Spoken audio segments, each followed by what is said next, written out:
Ahi daga 18th Lok Sabha election laga hissa de Indian National Congress laga General Secretary in charge Communications aro Rajya Sabha laga MP Jairam Ramesh District Congress Committee Dimapur de media lokot kotha kurise. Jairam ra kotha kura homoy kushiki BJP laga long term plan do ekta nation de ekta language religion aro culture imposed kurubuli ase. Aro BJP khan desh te ekta uniformity anibole koshish kuri ase hulibi Congress to unity anibole koshish kuri ase. Jairam ba mentioned kurishi ki Jammu and Kashmir ge special status di Article 370 do hatai dishe aro BJP laga next target to Article 371 ase. Jairam ba arup lagaishi ki desh laga North Eastern state ke special status dia Article 371A, B, C, F, G aro H to under threat ase. Democracy upor sawal uthai gina Jairam ra kushi ki Nagaland laga Deputy Chief Minister ba Bosti laga elders kan proxy vote marabole advice di thakiche. To aibi details sai sabo. Very soon, India will see the beginning of the Lok Sabha elections. This is a most important election for the country, for the people of our country, and for people living in all states of our country, including Nagaland. And I want to make 5 points to you today. I've been to Dimapur before. I came here during the assembly elections. I was in Nagaland 3 months ago. Mokokchung, Kohima, Tuli, Wokha.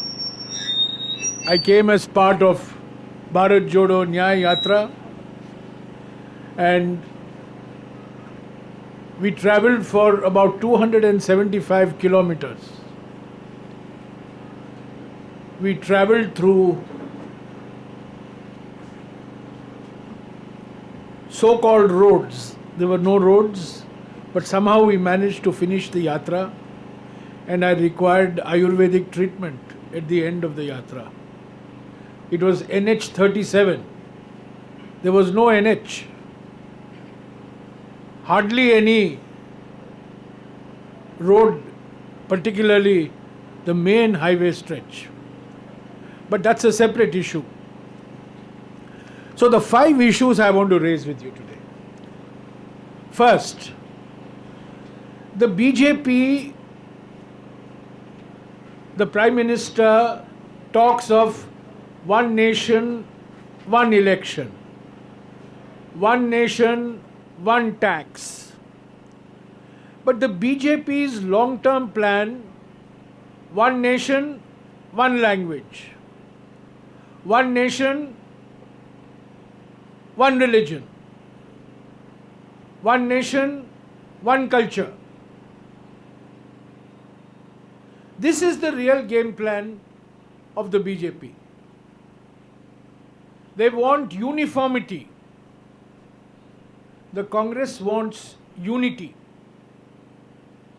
So the 2024 election is a battle between unity versus uniformity. The Congress wants to celebrate India's diversities, but the BJP wants to impose an artificial uniformity. When I say BJP, I include all the allies of the BJP in this. Here in Nagaland, we have the battle is between NDPP and the Congress.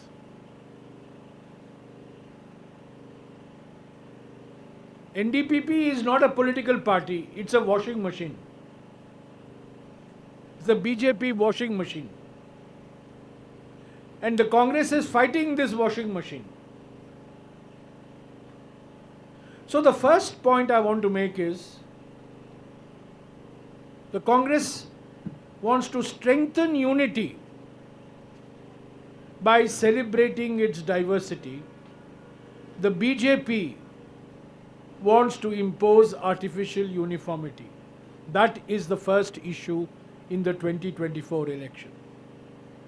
The second issue that I want to say is that the BJP removed Article 370 from our constitution. This is the Constitution of India. Article 370 was removed. There was a bulldozer in Parliament and Article 370 was removed. Next target is Article 371. And Article 371A in the Constitution was included in 1963 when the state of Nagaland was formed. Article 371A protects the culture of Nagaland, protects the religions of Nagaland, the cultures of Nagaland, the languages of Nagaland. It protects ownership and transfer of land. This is under threat now. Article 371A is under threat. Article 371B for Assam is under threat. Article 371C for Manipur is under threat. Article 371F for Sikkim is under threat. Article 371G for Mizoram is under threat. And Article 371H for Arunachal Pradesh is under threat. But for Nagaland, it is Article 371A, particularly Clause 4 of Article 371A, which says that Parliament of India will not have jurisdiction on the ownership and transfer of land and its resources. That will be the responsibility of the Nagaland Assembly. That is under threat. So Article 371A, which provides special provisions for Nagaland, is now under attack, will come under attack. My third point, after almost 25 years of negotiations, finally in 2015, the Prime Minister made public a framework agreement with the NSC-NIN. It was a framework agreement between the Government of India and the NSC-NIN. But till today, we don't know what the details of the framework agreement are. 9 years have gone by. Promises have been made. In the assembly election, the Home Minister, the Prime Minister said, this is election for solution. But today there is no solution. There is only confusion. Why have the details of the framework agreement not been made public? This is the third point I wish to make. They have fooled the people of Nagaland.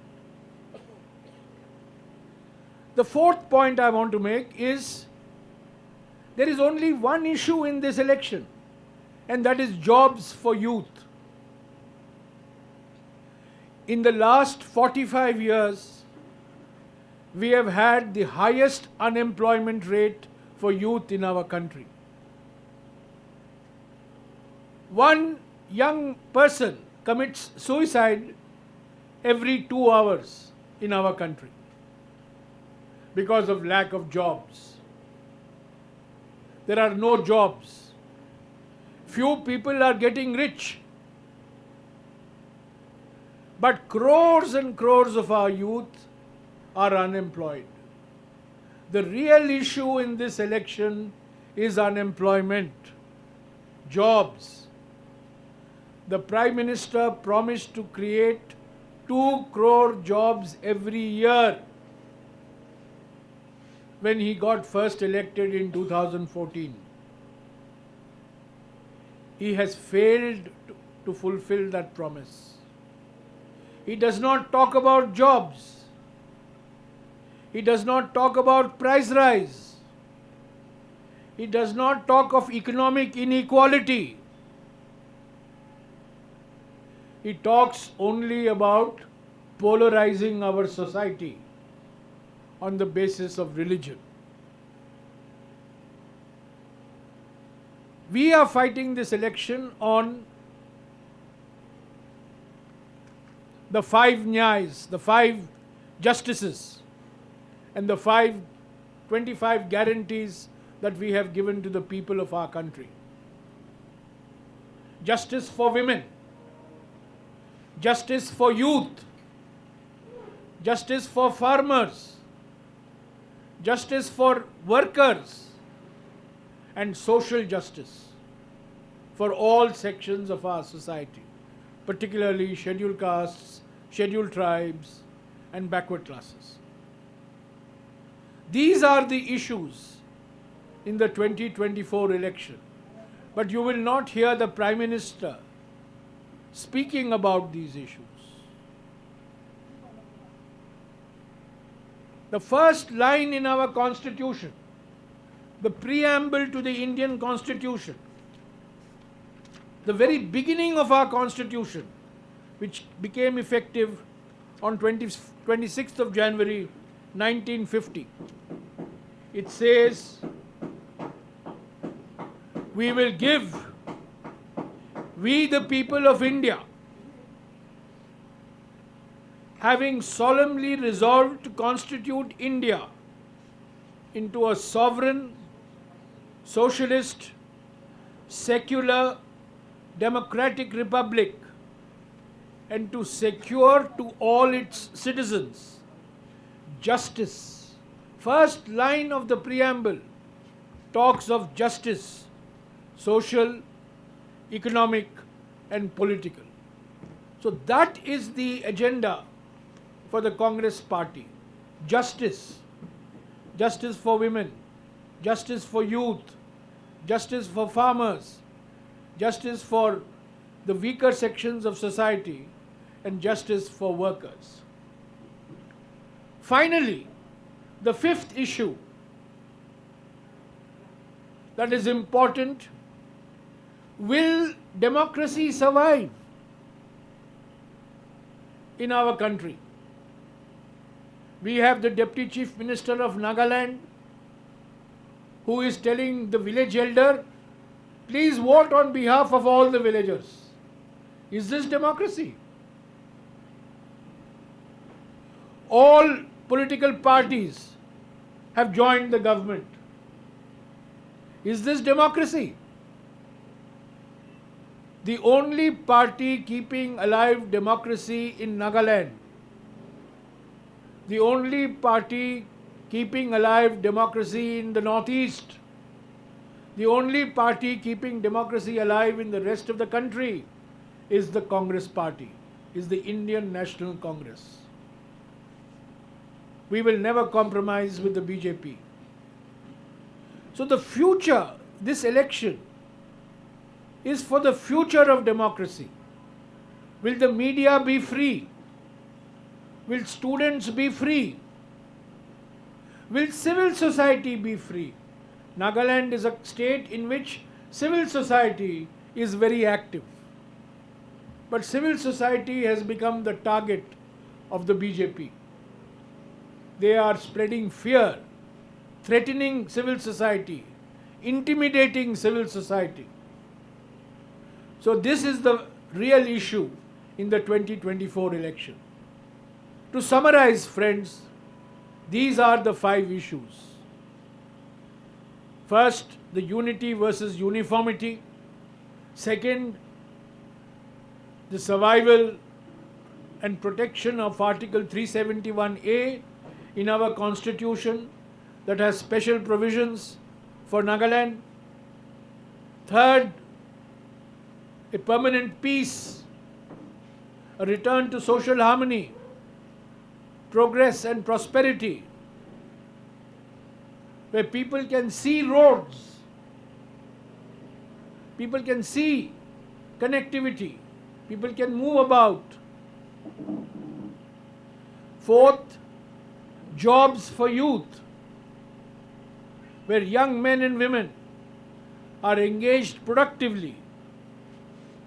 And finally, the issue of the preservation of our democracy and our democratic institutions. So these are the 5 issues that I wanted to raise today. These are very crucial elections. The country is at a turning point. Every vote counts. And that is why I have started my election campaign from Dimapur in Nagaland. I will give you a secret today. Today I have turned 70 and I am celebrating my 70th birthday in Dimapur, and I will be going to Kohima later on in the evening, because every vote counts, every seat counts. And I believe that the Congress party and its allies, India allies, will get a clear majority, and the roads for that majority will begin from Nagaland. The NDPP is a hodgepodge of opportunists, of people who need protection from ED, CBI, income tax. They want to be in the washing machine. They think they are an election machine, but they are actually a washing machine. So we are holding the flag of democracy high, and I believe that the people of our country are fed up of 10 years of Mr. Modi's injustices, false promises, lies, and defamations. And they want to give a long retirement to our Prime Minister on June 4th. With regards to the India bloc, Congress has given out its manifesto. However, it's evident we have several parties coming in the India bloc with Congress. However, we have not seen a manifesto being from the India bloc as of yet. So may we know the reasons why? Is it? Normally, if I remind you of 2004, the common minimum program was prepared after all the allies came to power. So the India parties will prepare a common program. We won't call it common minimum program. It will be CMP. CMP will not stand for common minimum program, but it will stand for common maximum performance. And this will be prepared when we get the mandate from the people of our country on the 4th of June. So far, we have our manifesto. Individual parties have their individual manifestos, but we are all united. We have had multiple meetings. We have had 5 meetings of the parties that constitute the India group, and we are all united. Justice for women, justice for youth, justice for farmers, justice for workers, and social justice. These are common to all the 28 parties that constitute the India bloc, the India group. So we are clear in the direction. We want to save this sacred document, the Constitution of India. We want to save democracy. So we are united in our resolve. Now the details we will work out when we get the mandate from the people. In India, elections are not a beauty contest for selecting who is Prime Minister. Elections are between political parties. Party manifesto, party symbol, party ideology, party program. Ours is not an individual-centric democracy. Ours is a party-centric democracy. When we get the majority, when we get the mandate, all the parties will sit together and will select the prime ministerial candidate who will be sworn in as Prime Minister. We do not believe that elections are fought to choose candidates represent political parties. A very important distinction. Unlike America, where you choose individuals, ours is a parliamentary system where we choose parties. Electoral bonds, we were opposed to electoral bonds from 2018 onwards. In our 2019 manifesto, which I will give you, I will send it to you as soon as this conference is over, we have a specific paragraph said we will abolish electoral bonds. We are opposed to electoral bonds. But your question is right. BJP got 8,200 crores from electoral bonds. Congress party was third. We got 1,400 crores from electoral bonds. So are we being hypocrites? Very valid question. How did BJP get 8,200 crores?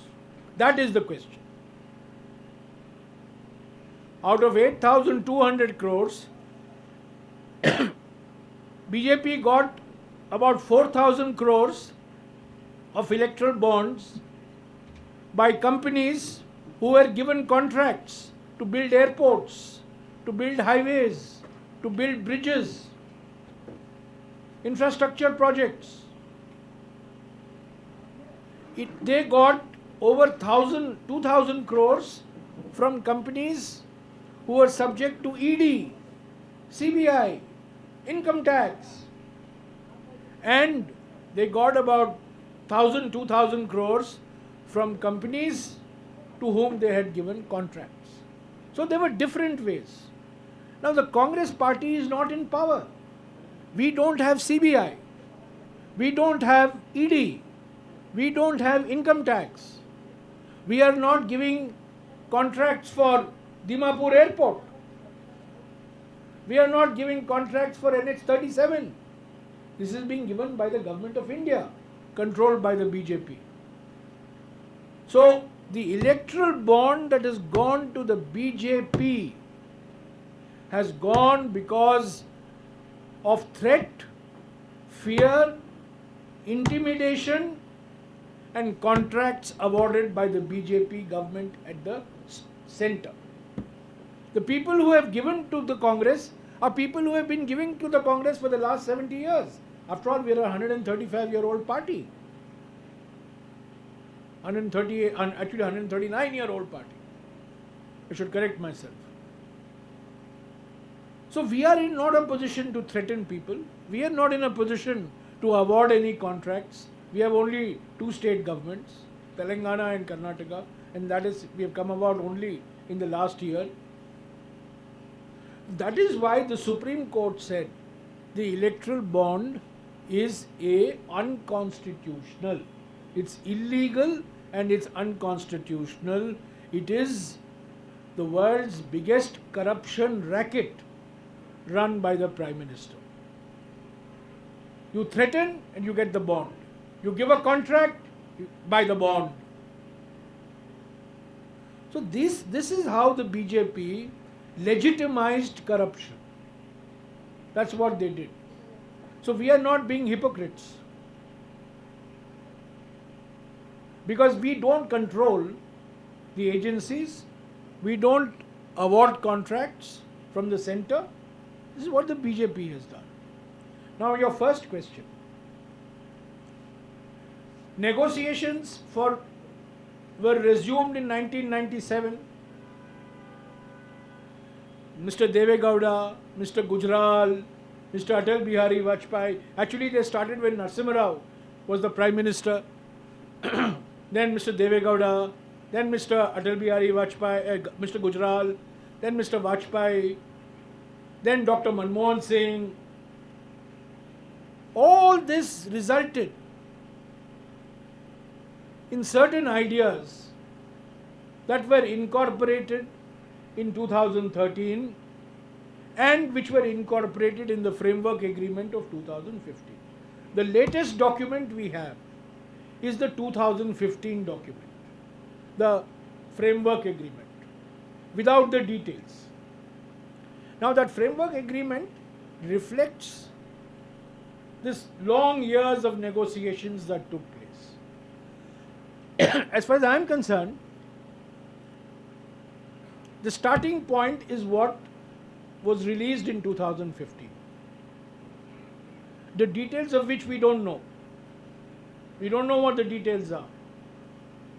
And we have been demanding in Parliament and outside, please take us into confidence and tell us what are the details of this agreement, framework agreement. You've signed a broad framework agreement. We all want peace to come back to Nagaland. We want social harmony in Nagaland. We want Article 371A to be implemented in letter and spirit. Now today Mr. Modi has all the files. He can make the 2013, 2015, all the discussions that have taken place from 1997 onwards, he can make them public. We are not in a position to make them public because we are not in government now. So my answer to your question is, the 2015 framework agreement reflects long years of negotiations between the Government of India and the NSC and IM, and it is up to the Prime Minister of India to make public how they arrived at this framework agreement, including what had happened in 2013. We believe that all regions of Nagaland must see development. We believe that the political aspirations of the people of Nagaland must be fulfilled, and Article 371A is a reflection of the commitments made as part of the Constitution of India. Imbalances in development must be addressed. People in different parts of Nagaland must have a voice in governance. And this is true not just of Nagaland. It's true in Assam, it's true in Bihar, it's true in Kerala, it's true in Jammu and Kashmir, it's true in Gujarat. Regions in every state feel left out of governance. That is a reflection on bad governance. So we believe we must have balanced regional development between states and balanced regional development within a state. Both are important. So far, we have been addressing interstate inequality. We must pay far greater attention to inequalities and disparities within the state. And we believe we have an instrument in the Constitution, the autonomous district councils. We must hold regular elections. To give you an example, the last time elections were held to the ADCs in Manipur was in 2015. And part of the problem in Manipur is you have not held elections to the 6 ADCs in Manipur. So the ADCs, you must have election, you must give them adequate powers, according which is part of the 6th schedule. So that is our stand, that is our commitment. As far as the first question is concerned, as far as the first question is concerned, we have a young, dynamic active, aggressive PCC president who is our candidate for the election.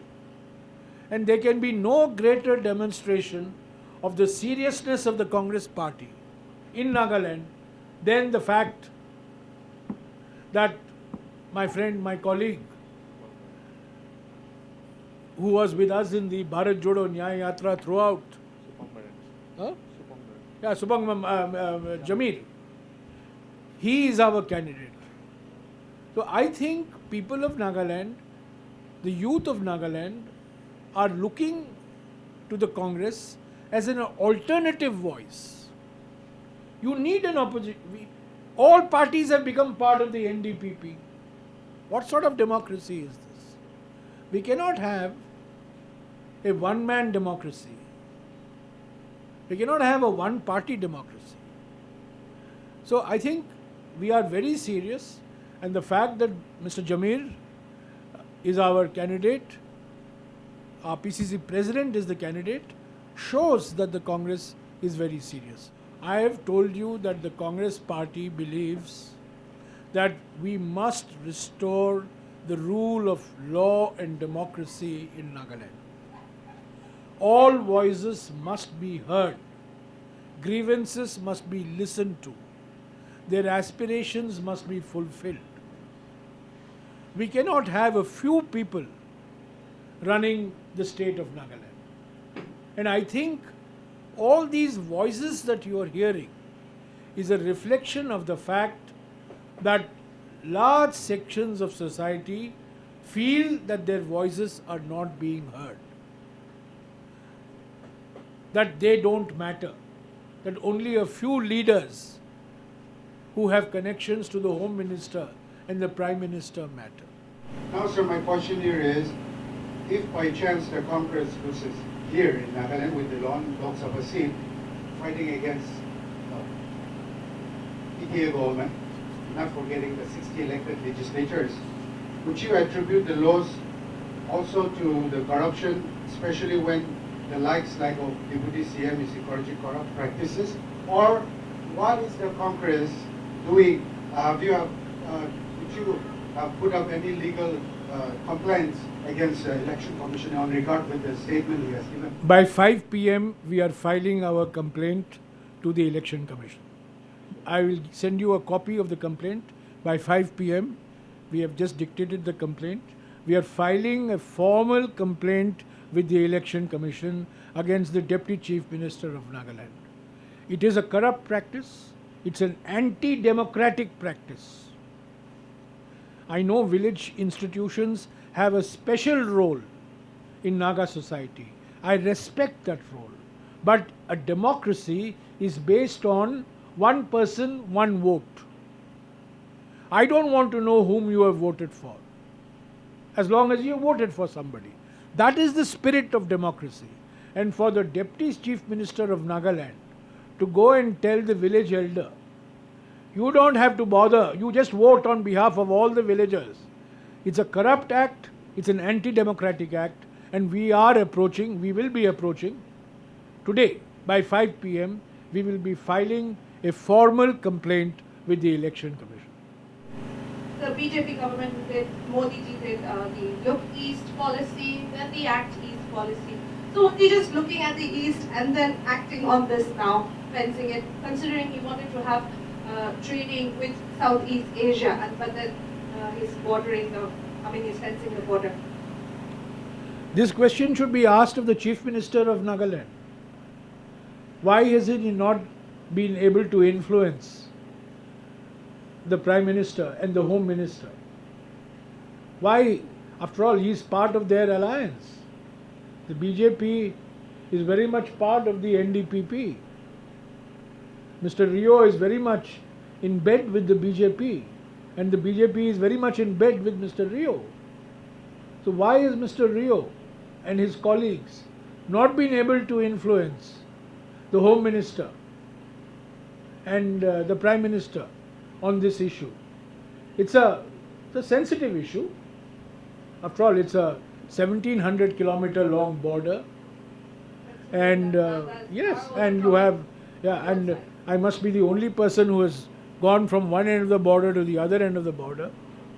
I've traveled across the border. And this question should be asked of the Nagaland Chief Minister. What is the Nagaland Chief Minister doing? Does he have the courage of conviction to give up his alliance with the BJP on this issue, if it means so much to him? See, I think this is a direct consequence of what has happened in Manipur, right? All this is a reaction to the events in Manipur.